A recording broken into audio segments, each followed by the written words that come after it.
Hello viewers, welcome back to my page. আশা করছি সবাই ভালো আছো। আমিও আল্লাহর রহমতে ভালো আছি। যেহেতু পাইনাপেলের সিজন চলছে, এই জন্য তোমাদের সাথে আজকে খুব মজাদার একটি pineapple fried rice recipe share করব। ফ্রাইড রাইস তৈরি করার জন্য এখানে নিয়ে নিয়েছি একটা মাঝারি সাইজের আনারস, গাজর এবং ক্যাপসিকাম। এবার আনারসটাকে কেটে নিচ্ছি।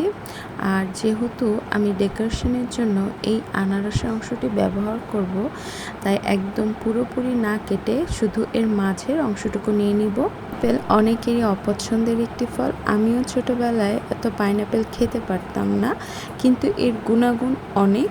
তোমরা যারা পাইনাপেল অতটা পছন্দ করো না, তারা কিন্তু এভাবে চাইলে ফ্রাইড রাইস তৈরি করে খেতে পারো। এরপর গাজর এবং ক্যাপসিকাম ছোট ছোট টুকরা করে কেটে নিচ্ছি। ফ্রাইড রাইসে দেওয়ার জন্য মাঝারি সাইজের 8-10টা চিংড়ি মাছ নিয়ে নিয়েছি।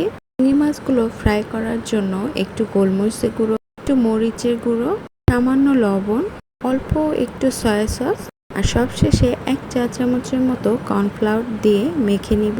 এই আনারসগুলো তুলেছিলাম, সেগুলো একটা ব্লেন্ডারে নিয়ে ব্লেন্ড করে ভালোভাবে ছেঁকে নিচ্ছি।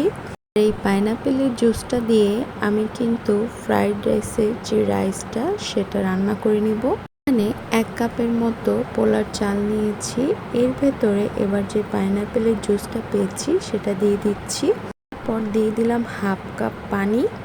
অ্যাড করে নিব চিকেন স্টক। এখানে আমি ম্যাগি, যেটা বাজারে কিনতে পাওয়া যায়, সেই চিকেন স্টকটা দিয়েছি। এভাবেই রাইসটাকে রান্না করে আমি ঠান্ডা করে প্রায় 2-3 ঘন্টার মতো ফ্রিজে রেখে দিয়েছিলাম। এবার যে চিংড়িগুলো আমি ম্যারিনেট করে রেখেছিলাম, সেই চিংড়িগুলো তেলে ফ্রাই করে নিলাম। পর সেই তেলেই একটু সামান্য পেঁয়াজ কুচি, সামান্য রসুন কুচি ভেজে নিব। রসুন কিছুক্ষণ ভাজার পর ডিম দিয়ে দিলাম এবং ডিমটাকে ভালোভাবে স্ক্র্যাম্বল করে নিচ্ছি। এটা যখন ভাজা হয়ে গেছে, এর ভেতরে এক এক করে সবজিগুলো দিয়ে দিচ্ছি, গাজর এবং ক্যাপসিকাম। এখানে কিন্তু আমি অলিভ অয়েল রান্নার তেলটাই ব্যবহার করেছি। ফ্রিজ থেকে বের করে আমি রাইসগুলো অ্যাড করে দিচ্ছি। পর ভাজা চিংড়িগুলো অ্যাড করে দিচ্ছি। তেলের মধ্যে সবকিছু একটু ভালোভাবে ফ্রাই হলে এর ভেতরে অ্যাড করে দিলাম কুচি করে কাটা কিছু পাইনাপেলের টুকরো, দিয়ে দিচ্ছি 2-3টা কুচি করা কাঁচামরিচ, 1 চা চামচ পাপরিকার গুঁড়ো, অ্যাড করেছিলাম 1 চা চামচের মতো সয়া সস এবং ফিশ সস।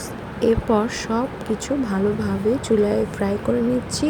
আর এই যে তৈরি হয়ে গেল আমার পাইনাপেল ফ্রাইড রাইস। এই কেটে রাখা পাইনাপেলের ভেতরে আমি ফ্রাইড রাইসগুলো দিয়ে একটু ডেকোরেশন করার চেষ্টা করেছি। সিম্পল ওয়েতে কম উপকরণ দিয়ে তোমরা তৈরি করে নিতে পারো এই সুস্বাদু পাইনাপেল ফ্রাইড রাইস। আশা করছি রেসিপিটি তোমাদের ভালো লাগবে। সবাই ভালো থেকো, সুস্থ থেকো। আল্লাহ হাফেজ।